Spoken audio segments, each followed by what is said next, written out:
Well, as a longtime member of Gloria Dei, and I guess also a member of the builder generation, I wanted to talk about how happy I am to see the new level of enthusiasm and involvement and energy that seems to be in the congregation in the last year or two since we've gone to the new ministry model and since we've reorganized the organization of the church to accommodate that.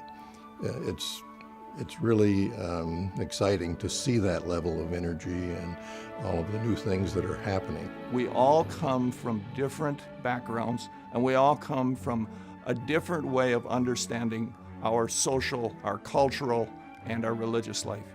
And I think in that ability of this church to step out and move toward a cultural or generational interpretation of how we connect to the church has allowed two things. One is for us to be more meaningful and to allow us to provide more doorways, more pathways of action to people in ministry that might have otherwise been somehow uneasy about a one-path approach.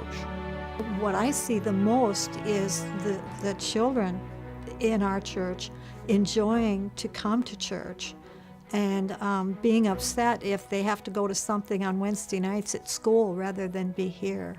We need to start paying off our debt, our capital debt. I know that debt reduction is not a very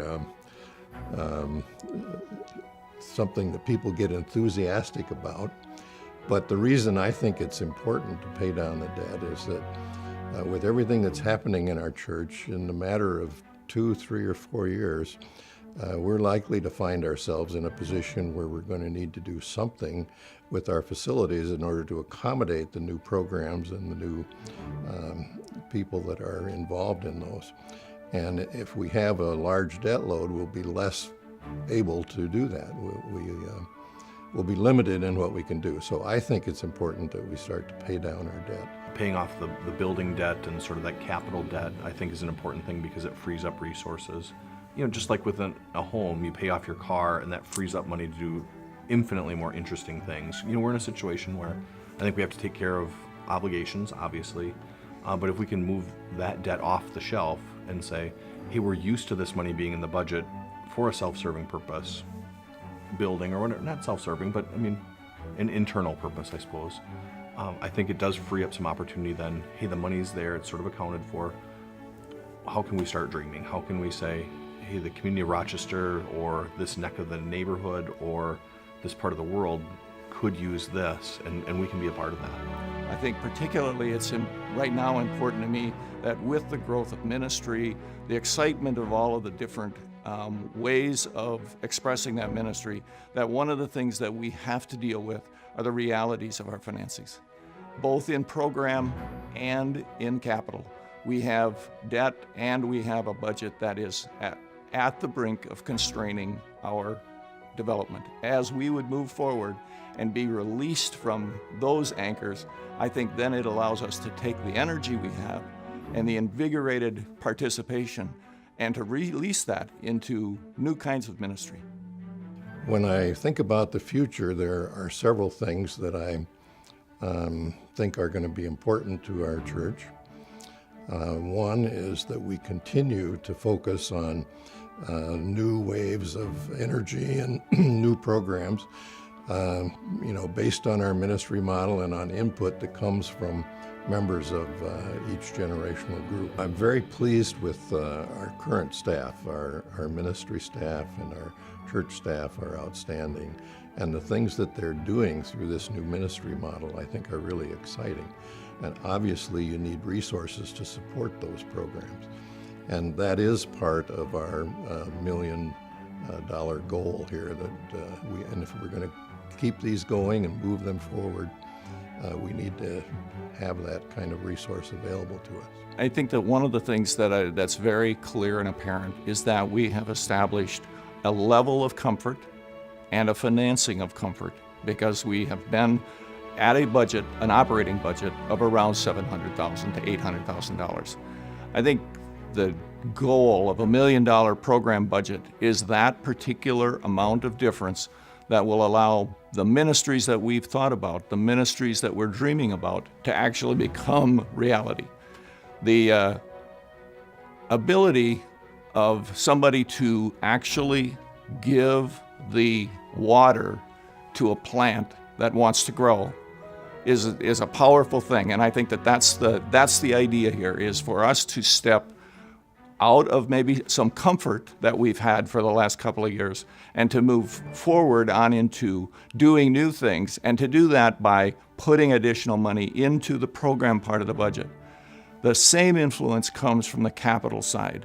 Currently, we are demanded, if you will, by our own payment discipline, that we have to take a certain amount of the resources of the church and service the debt that gave us the plant and the facility that we currently have.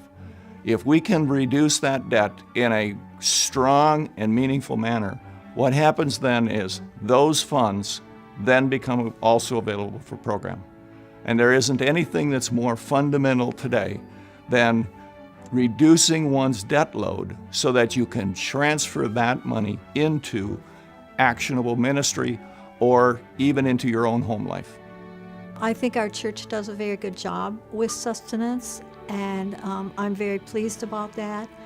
I think the backpack ministry is wonderful. Well, we have a backpack program for kids who don't have food on the weekends, and during Christmas they were only given one extra meal. So I said, why don't we get something like peanut butter that could last a long time? So I organized a thing that the Water's Edge kids would collect peanut butter, and that we'd give it to them over Christmas break. Well, I think the biggest thing, honestly, is I think I get a sense from the congregation that we do take that seriously, that once you're a part of our community, you are a worker with us in the kingdom of God. I think that's a big deal for this congregation, and frankly, by the time now Sheridan's 10, I think she'd be offended if we didn't let her be a part of solutions, if we didn't let her be a part of moving the kingdom forward. If we said, no, you're little, sit in the sidelines and wait your turn, how would that go? It wouldn't be as much fun as it is now. And I think we get kicked out of the way. I mean, I think some of our kids get it. I mean, with backpacks and peanut butter, Sheridan got it before any of us. And I'm not just saying that, like, she truly understood it before we did. Does that make sense, or did I just make that up? Is that true? Yes. Okay. I hope that we will always maintain our level of giving to those who are less fortunate through our sustenance program. Gloria Dei has a great record of giving and sustenance, and I think it will be very important for us to keep our focus on that and continue to give to others. That's part of the mission of our church. One of the strongest ministries in this church is its commitment to step outside of its own budget and to set aside first fruits giving, if you will, and to put that toward the benefit of the community in the form of either food or home accommodation, or somehow making life better for those that need those particular kinds of help. We do that through sustenance giving here, and that's an area that you choose separately to add funds to and to give to. And it's a way of you expressing the ministry of the church, but to do it directly and specifically for the benefit and benevolence of those people that need it. Honestly, I think sustenance is one of those things that we almost lose track of what a big deal it is when you start looking at the reach of that, whether it be literally across the street at Washington School or around the world in places like Tanzania or other parts of sub-Saharan Africa, earthquake relief. You know, we really have a built-in mechanism to be that good neighbor, and I think we lose track of it. And not that you want to be proud and boastful about it, but it is a unique thing that we do and we've done for a long time, and it's helped us, I think, share Christ in ways that we wouldn't have been able to do if it came down to we're putting out fires or something just came up. People aren't prepared for that. But with sustenance, it's a sort of methodical, almost boring way to sort of put it in the routine that we're going to share the blessings that we've been given. And I think that's been one of the great things of Gloria Dei that we've had to offer the world. One of the planning, if you will, or the congregation envisioning how it's going to actually do its ministry has always been the question of how do we have the church know what the gifts are going to be? And there have been years when pledging was not part of that. But I think that it's time that the congregation knows that the board, the leadership, all of those people who are acting in ministry here need to understand exactly what we are going to support. And I think we do that best at this particular time by the congregation, if you will, the leadership, directly asking the membership, what exactly are you supporting? What exactly are you going to give wind to so that the sails can be filled up and we can start moving forward?